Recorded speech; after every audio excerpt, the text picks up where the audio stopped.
5 bells. Stand by all stations. Attention, all districts. A 5-alarm fire. 5 bells move in immediately. That's it. Let's roll! Let's go! Firefighters!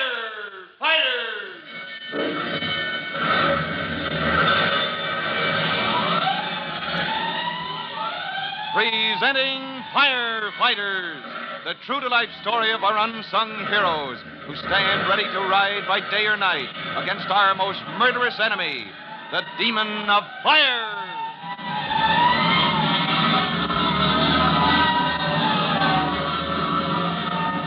In just a moment, we'll join rookie fireman Tim Collins and his pal Gonigal at Engine Company 209, where the two smoke eaters are engaged not in working, but in a bit of very active play.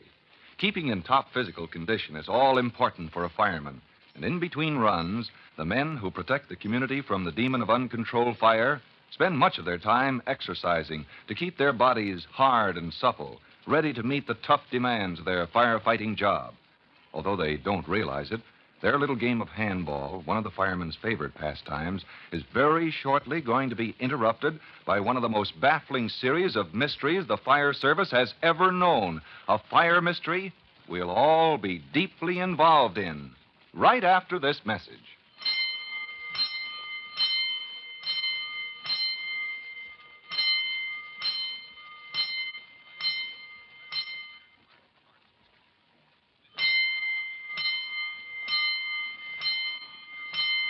Let's go, firefighters.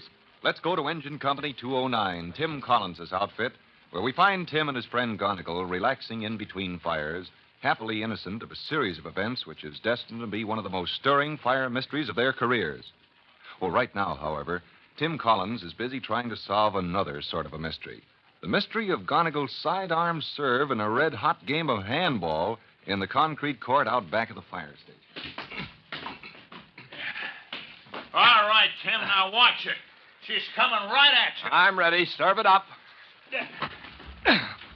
Oh, darn you, Gonigal. That isn't fair. The ball didn't even bounce. That's the Gonigal Goofer ball, they call that one.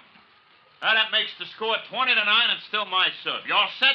Yeah, I'm set. Okay, I'll make this an easy one. A nice, low, high one. There it is, waist high. Kill it, I'll Tim. kill it, all right. Oh. Well, I'll be picked off a tree and thrown in a basket by a girl in her teens. I missed. And how? Come on over. I'll pick you up. All right. There you are. Yeah. So you are the champion handball player of the whole fire department. You don't have to rub it in. You're improving, son. You're improving. The last game, you only got 2 points. Well, someday I'm going to beat you, Gonigal, and when I do... Sure, you'll be good like me someday if you live long enough. Meanwhile, think of all the good exercise I'm giving you. Yeah, that is important. Keeping in physical shape, but it would do me a lot more good if I could just win once in a while. Ah, you know what the coach used to say, Tim. It's not whether you win or lose, but how you play the game. Oh, cut the philosophy. Let's take a shower.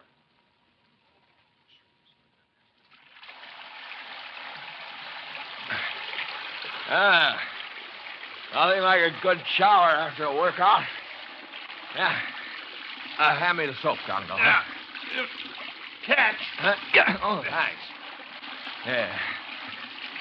Hey, leave that cold water alone. No, Gonigal. What's the matter? You like to be healthy? Huh? A little cold water never hurt anybody. Yeah. Oh, turn it off. Turn it off. I'll think how good you feel after it's over. Boy. I'm going to get dressed. Huh? Huh? Holy smoke, you touched him. Come on, shake a leg. I'm covered with soap. Hey, they can't do this. Let's roll, firefighters! Hey, wait, I'm coming. Oh, for the life of a fire. Yes, the life of a fireman is never dull. He's got to be ready to roll night or day, even if he is covered with soap. Slipping into their clothes in 10 seconds flat, Tim and Gonigal swing onto the back of the truck on the run, and soon are on the scene of the fire, a small blaze in a modest home in the Cherry Lawn section of town. As Tim, Gonigal, and the other men of 209 work over the fire with hand extinguishers, Chief Cody puts in an appearance. Well, hello, Tim, Gonigal. What have we got here? Hello, Chief. Sir, how are you? Just a minor blaze, sir. We'll have it out in a minute. Hit that wall up near the corner, men. Looks like the fire's got up in the ceiling. I'll get a flash the hook and pull down a section of that wallboard, Chief. Right. Might take a look upstairs, too. Make sure she hasn't spread between the floors. Right away, sir. Oh, where did the fire start, Tim? Right here in the bathroom, Chief. The bathroom. You're sure? Yes, sir. I questioned the woman of the house. She said it started while she was in the kitchen. She suddenly smelled smoke, looked in here, and the whole bathroom was ablaze. Yeah, very strange. Well, what do you mean strange, sir? Yeah. That's it, Garnigle. Pull down that whole corner.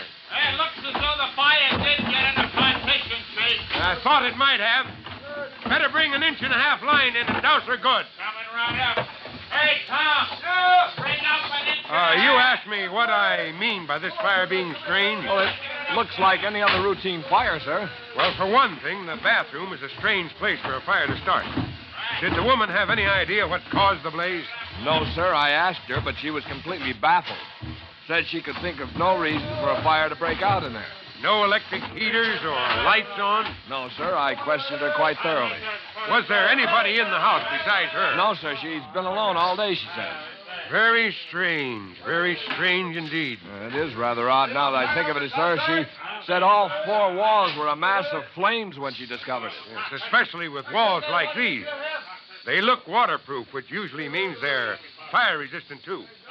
Tim. Yes, sir. The fire's out now. Have the men overhaul. And when you're through, I want you to come down to headquarters. Oh, yes, sir. Anything in particular? Yes, I want to talk to you. I'm afraid we've got a first-class fire mystery on our hands. A half an hour later, after the men of 209 had overhauled the fire at the Cherry Lawn address, Tim turns up at headquarters, slightly puzzled by the attitude the chief has taken toward this unexplained blaze. As he walks into the chief's office, he finds the older man deep in thought. As usual, when a problem is bothering him, his feet are on the desk and he's studying the ancient crack that runs across the ceiling. I came right down, sir. Hmm?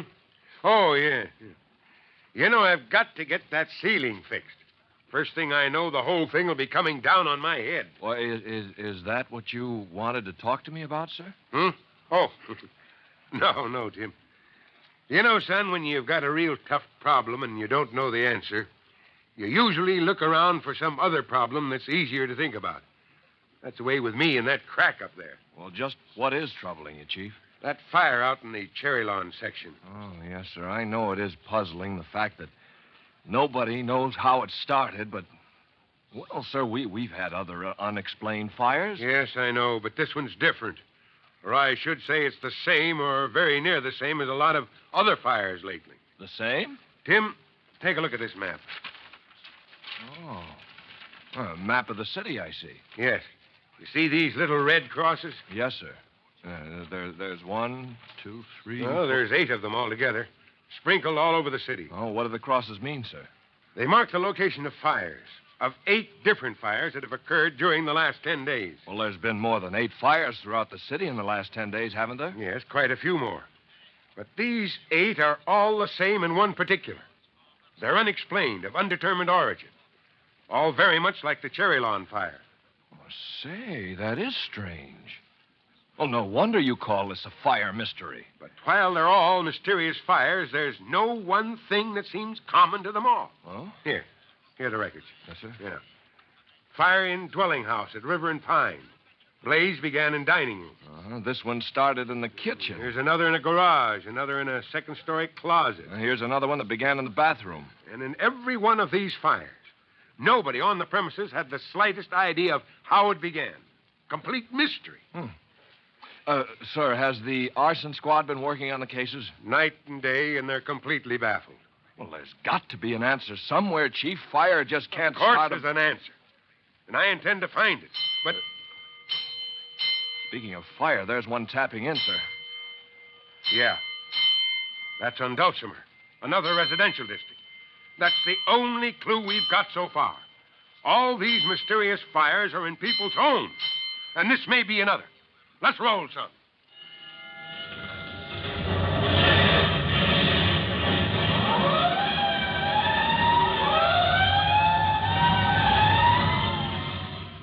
As the chief and Tim roll to the fire on Dulcimer Street, both men wonder if it will prove to be what the chief fears, another mystery fire. What are the baffling facts behind this strange series of blazes? To share with Chief Cody and Tim the adventure of tracking down the clues in this fire drama, be sure to listen to the next true-to-life episode of The Firefighters.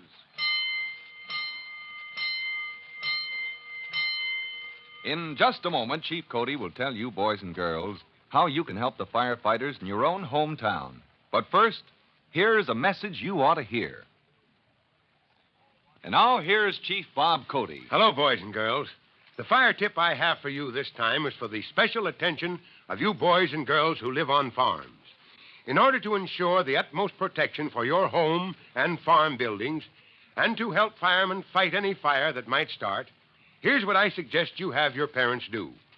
Draw a sketch of your farm showing the location of buildings, roads leading from town to the farm, fences, driveways, and water supply if one is available. Then give this sketch to the fire chief of your local fire department so that in case of fire at your farm home, the fire department will lose no time in finding your place and tackling the job of putting out the fire. A little thought and attention to this problem now may mean saving your home from fire later on. Well, that's all for now. Till I drop in next time, so long. Fire Chief Cody and the young rookie fireman Tim Collins will be back on the same station the next time you hear... That's it. Let's roll!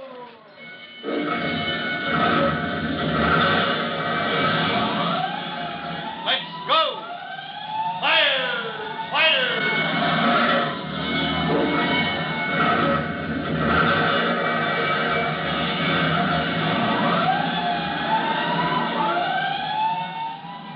Firefighters is a copyrighted feature of William F. Holland Productions.